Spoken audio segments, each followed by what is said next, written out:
If you read the book of Hebrews, chapter 11, you will see example after example of people who used their faith. Their faith was not just their belief, their doctrines. Their faith functioned, and they saw what they were believing for actually manifest in their lives. This is where we are to desire to be, where we are to grow to be. Not only believing God is able, but seeing God is able.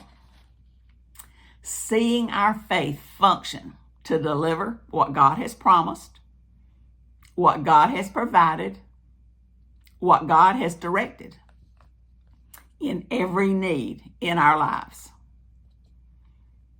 Romans 10:17 tells us faith comes by hearing. If you haven't heard that God saves, how can you be saved? Or heard that God heals, how can you be healed? Or heard that God delivers, how can you be delivered from a life of sin or from a life of addiction?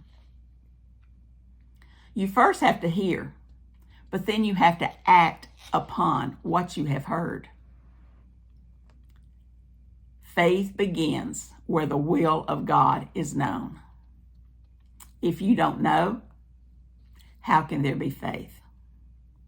You may be just a wishing and a hoping. And a wishing and a hoping gets you nothing. Faith is not believing something and doing nothing. Faith is action.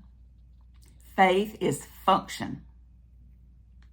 Action and function based on God's promise, God's provision, or God's directive.